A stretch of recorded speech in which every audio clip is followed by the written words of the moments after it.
party in your life. It's whole responsibility. So because you are the responsible party in your life, it is you who takes the opportunity for reconciliation with the universe. So what that actually means is you can go to zero. Like, we can do a start over. Like, thank you, I love you, please forgive me, I'm sorry, let's start over. It's a wonderful thing that you can remove the bias, you can remove the trauma, and you can say, whatever I did, let's do a do-over. So you're talking to you and your higher aspects. When people, I've had clients who are like, they'll say, my girlfriend said something to me, I'm gonna ho'oponopono her butt. That's not really the way this is supposed to go. We're not supposed to weaponize it to beat somebody up with it, to go get a switch and beat them with it. It is what I was sharing earlier. Change you. Work on you. Take this as an opportunity. This is a miraculous tool that can clean away my generational, the problems my father had and his father had and my mother had and my grandmother had and all of their illnesses. This is an opportunity for me to remove the trauma of what happened to me in 5th grade. For me to remove the trauma of what happened to me in my last 3 relationships. Take it to do that. You may use it towards other things, but ultimately, everything in your experience is unresolved trauma if it's not something that you're liking, and this is an opportunity to do this. When you read the book or listen to the book, you'll find out that Dr. Hulin Hiakalea, who is the one who has made this available at such a large level, was a psychiatrist working in a hospital for the criminally insane. I think that's a perfect environment to work with our world. It worked in that situation. It'll work on each of us. I personally did it 3 hours a day for 3 years. I have often recommended it when people were in life-threatening situations or in dire situations. It works, and it will work. And if you do it an hour a day, you'll see the results in 3 days. Absolutely. It is important to remember to look, to feel into the words. Thank you, like feel the gratitude, like thank you, you're talking to creation. I love myself. I'm sorry for anything I did. I'm sorry I hit the door and it hit somebody. I'm sorry that I thought that thought I shouldn't have thought. Please forgive me. You want to start over. It's just the 4 things. Thank you, I love you, please forgive me, I'm sorry. Don't change the words to I apologize, which is what men always want to do. They always want to say, well, I'm not sorry, I apologize. I said, that's not the same thing. Telling me you apologize is not the same thing as saying that you want to restart and reconcile and we start over. Ask anybody who's been divorced. It's not the same thing. You know, so you are encouraged to keep the words not necessarily in the same order, but don't change them because it's uncomfortable for you. Move through your discomfort so you can get to the other side of who you are. Break through your own stuff. We should all work on ourselves. Develop a plan. Do 5 minutes a day. Do 10 minutes a day. Do as much as you're willing to do. What are you willing to sacrifice? Are you willing to give up 5 minutes? Give up 5 minutes. If you're willing to give up an hour, do it. The results will be tangible if you continue each day and do it. I hope that's helpful. Thank you for this. I think this is very important to speak on. It's so many times those who have been taught how to clear will see a forest fire or they'll see something happen and then they'll rush to clear it without checking to see if it is the divine will for it to be cleared. You know, this plan we're in is not in opposition to the universal plan. This world must deconstruct for a new world to survive. So no one wants fear-mongering, and yes, they are controlling many through the idea of fear, as many world religions are controlling people through the idea of dying in fear. All of these things are true, but it is important to keep in mind that even though we can affect reality, we need to check and see if we should be interfering with something that is a plan for humanity. This is coming down. This world is deconstructing. I don't think that you're saying you don't want it to, but I'm letting you know that it is part of the divine plan. All of us are here purposely to assist as ground crew with this. And those who are not, it's okay. If they're not, doing that, it's perfectly fine. But many of you who feel drawn to working as the elements work, working to present clear and clean and make pure the environment we live in. The idea I started with when I opened this call was the idea that we need to move our own trauma and our own bias, because part of what we're seeing in the world is our trauma through generations and through this lifetime, and our own biases. In the same way that we're all walking around pretending to be someone else with fake hair, fake nose, fake this, fake that, and then we end up wearing masks because it's literal. If everything that's taking place in front of us is a literal experience. So if we are traumatized, if we have bias, then we see bias and trauma in our world. The way for us to best operate, if you would like to see the world better, work on you. Work on your own bias, your own trauma, your own things that keep you from accessing the power and energy that you would like to have in your life. It is a much better way to affect the world, because we are all fractals, holograms, reflections of everything that we see. So that one of the best ways to not be subjected to fear-mongering is to be courageous. So I just taught a class last week on courage, and then one on purification, and the next class on Wednesday will be on wealth, because that once you purify and you have the courage to stand up, you gain some level of wealth. It may not be the way you think of it, but you gain the power and the information and the intelligence that we can identify as wealth. So you are encouraged on making sure that you don't let yourself get scared. You're encouraged to make sure your children are not terrified. You make sure that you know that you have value, that you are a value add in the earth situation. There would be no reason to remove someone who is giving so much value to every other person that they meet, that you're shining the light of the sun on everything, so there would be no reason to remove you. Does that make sense to you? Yes, ma'am. Thank you for explaining it that way. Thank you for the question. When someone makes a synthetic item and gives it to us without the full knowledge of what the thing is, then we will miss part of what it was meant to do. And the intelligence in nature is not really replicatable because it's not understood. And we can look at our recent science in the last 50 years and know that women used to go into the doctor and they would take out their tonsils because they said they didn't need them. Or they'd remove their uterus because they said, well, you're not having any more children. So we know the level of intelligence that the science works at in this world.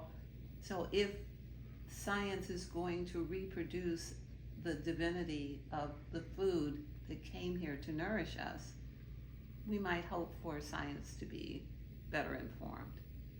So does anyone have any comments about the synthetic meat that's being made with 3D printers? They didn't mention what they're using to make it from, what the material is. But we already know that we have plastic in our blood and we have plastic in our brains. Up to the average is about, I think it's 3 ounces, the size of a credit card, is the amount of plastic we're carrying in our brains and in our bloodstream. And by the way, I will tell you how to get that out of you. One of the best ways to get that out of you is to sweat. So I'm looking for infrared places to sweat. I'm looking for opportunities to sweat. This is one way that you can get the phthalates, the nanoparticles of plastic that you wash your synthetic clothes, you drink the water that is the laundry water, the pods that go into the laundry machine, the plastic cutting boards, all the plastic cups that you had something out of your whole life. The plastic's in you and it's not in your favor. So this is an example of, I'm not sure what that meat is made out of, but because they didn't say, that's very alarming. Why didn't they say that? Any thoughts? It's coming forward that we didn't know about. Things are coming up in our court system. Things are coming up in that we're becoming aware of Congress, or that we're becoming aware of with the political system, or with the school system, or with our doctors. So all of these things, if it's coming up in your life, it may be an unresolved situation that as you resolve it, you can move forward. And it's great. Congratulations. So many people with OfTheSun are doing so well right now. We really just want to keep that going and continue your evolutionary growth by sitting quietly in meditation and just thinking about what are the thoughts that this person's been out of my life for years. What are the thoughts that I connect with that? Is it joyful? Is it painful? Is it something that needs to be resolved? Is it an old emotion that hasn't been handled yet and it's still in your field? The purification at this time of all of these things is, I would venture to say, urgent. It is urgent that we release old stagnation thoughts that may be hidden undercover, secret and hidden from us, because we've moved on to do other things, and then they show up and it's an unresolved trauma or conflict that just addressing it, just remembering it, could collapse the entire event. I hope that's helpful. The being able to get quiet and identify what will serve you, that's the question, is everything in your life should serve you. Your children should serve you and you should serve them. Your relationships, your house, whatever you have should be of service to you. Your wardrobe should be of service to you. If it's not, be prepared to let it go. Don't carry things that are burdens because you have some emotional attachment to them. So it is very important to let yourself be free, especially in this time like with Tiffany, where you may find that you need to travel light. You may need to move in a year or two, or you may need to move even sooner to be with relatives or friends, or to join onto your clan and your tribe to find your people. That would be good. It would be good to find your people. When animals start coming into your experience, and that has not been the case, like you don't run a zoo, you haven't got 25 cats, and all of a sudden you start seeing crows, or you start seeing rabbits who stop you from getting in your car, or you see, because that happened 2 weeks ago, we heard someone say the same thing. This is nature or divine intelligence telling you, stop and listen. Like something needs to change. There is some level of pay attention, don't just wander around unconscious. So you should be on alert. You are encouraged to do Ho'oponopono for 15 minutes and then be quiet and see what comes in, to see what the message is. The way this works is that if you're not used to doing that, it may feel like your own thought. But if it's a thought you haven't had before, it's probably the rabbit. You don't have to wait to see them again. You can get off this conference and get quiet and remember what they look like. Drink a little water and ask to have the information come to you. You can also go to bed tonight and drink half a glass of water and say, I'd like to know the message when I wake up in the morning. And then when you wake up in the morning, drink the other half and then see what comes in. These are ancient ways of divination, of finding out information. You will be rewarded if you pursue it with the expectation of finding out the truth. This is how that works. And people have been doing this for generations. I hope that's helpful. Yes. We do. This is the second rabbit sighting we've had on this line. So that's cool. Trust your own experience. Pay no attention to me or anybody else if your experience is something different. Trust the fact that you spoke to the trees, then you saw a video about the trees, and now here you are on the line. Trust that. Trust that some things afoot and it's in you are asking to evolve. You're asking for more. I can feel it. You're wanting more than what you've had before. And so rabbits are coming to you, trees are talking to you, videos are, a lot of things are happening because in the asking, if you don't ask, nothing will change. It is in the asking that you receive. And then when you are grateful, oh my goodness. What did you say earlier? Something about gratitude. It doubles. Oh, you don't remember? Yes, I do. I said, because the person was utilizing the Quran to make the point about gratitude, and I said, you don't need the Quran to show you that you can have compound interest with your gratitude. You can just be grateful and you'll see it work out for you. And that works for everybody of every religion and every walk of life.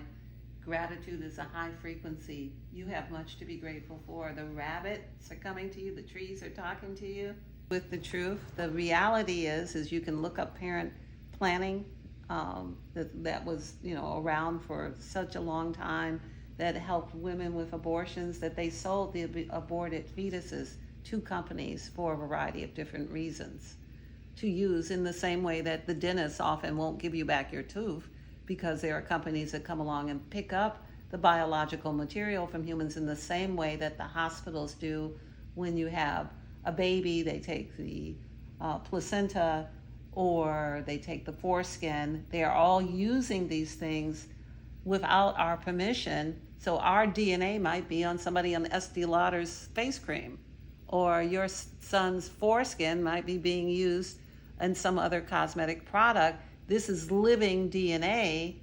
They wouldn't want it if it wasn't. So I think knowing that this is a common practice that didn't just happen, that this has been going on for a long time. Hospitals have been making money off of this. All of them know what they're doing. The dentists do it too. This is wherever your biological material is.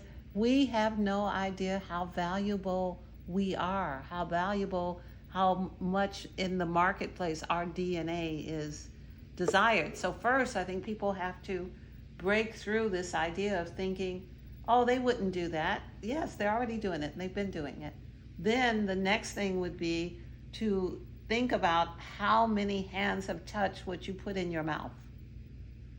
I went blueberry picking and couldn't do the blueberry picking myself, but I went to a farmer's market where the farmer had picked the blueberries yesterday morning, and as far as I could tell, only his hands had touched those blueberries. I'm good with that. How many people have touched everything that you eat? If it's in a package, how many people have made the package? How many people who didn't feel well, who were coughing or were touching things or doing any manner of things, touched your food? How much manipulation has gone into it? We have become a society that doesn't want to squeeze our own lemons for our lemon juice. We have to get back to cutting up an onion and squeezing the lemon, and even the most basic of things. We don't necessarily have to farm, but what my guidance has shared with me is that we should start with microgreens and sprouts. You can grow sprouts in 3 days. You can eat them. If you're backpacking, if you had to walk somewhere, you could grow the sprouts while you were walking and eat them in 3 days. You can carry them in a plastic bag in your or in a silicone bag or in a paper bag and do that. Or microgreens, because not only can you grow them quickly and is it nutritious, but it has a special new life, has a different element. It has the new life in it. It's different than getting a head of romaine. That's a head of fresh, wonderful, dark green. That's wonderful, but a microgreen is new life. It's like grass sprouting through the cement. We've all seen grass break through the cement. That's new life. That's what we need to have. We need to fill ourselves up with new life. So even if you don't drink it, I am the beneficiary of living in a house where that takes place. And so even when I don't eat it, I can juice it and I can drink that new life. And then that will keep me animated. And we don't need nearly as much as we think we need in terms of food. So I would say start with something that is not manipulated. When you think of bread, how many steps are there to make bread? First, the wheat grows, then it dies, then it lays around, it gets mold, it gets these things, and it gets pulverized. Then after it's pulverized, then it gets kneaded, and after it's kneaded, then it gets yeast added to it, and then after that, then there's more things added to it, then it's baked. And so how many steps away from creation have you gone? 511. How many? 511. You've gone too many steps. I'm in Georgia, and it is summertime, and if you can pick up a peach and eat it, that's as many steps as you need to go. Eat the food in season. In the winter, eat the root vegetables. They stay longer. Eat the purple sweet potatoes. Eat the blue potatoes. Eat the things that are root vegetables. It will help you with your disposition. Eat the beets. Eat all of the carrot. Eat the things that are the root vegetables in season. In the spring, eat the lettuces and all of those things. But make sure that you continue to have some cooked food, because the level of toxicity that you may be at will cause you problems if you don't continue to have a meal that's cooked. So I often recommend 80% raw, 20% cooked. Every day eat something cooked to slow down the detox so you don't end up sick and look like you have pneumonia. Because when you begin the detox process, that's what will happen depending on your toxic load. And mostly we don't know what our toxic load is. So you are encouraged to eat fresh, go to farmers markets, find a friend who grows something if you're too busy, make some kind of an arrangement for them to bring you vegetables, and then use them, eat them, and then cook some as well. Thank you so much for your comments, and congratulations on your new food life. And you're right, it truly is food life forever. Once you have stopped eating the synthetic products, I can remember I stopped eating fast food many years ago, but I can remember first we would be driving across the country and we'd stop somewhere and I'd say, okay, I don't want the meat, just put salad on my bun. Then after a while I could taste the chemicals that they soaked the salad in. And then I didn't want the bread, so then it became like, okay, I'm just traveling with my fruit, and I'll just have that, or I'll pack my own lunch on the plane, or I don't want any of that, whatever that is, because at a certain point my palate changed, and I could taste the chemical experience that had been absent, that I was unaware of. And I think once we become aware that we're eating a synthetic from, I know humans think that we're the most intelligent beings in the universe, but I differ with that. And I think our food is an excellent example of that. So I love that you have made the change and that you have found your tribe. We're so happy to have you.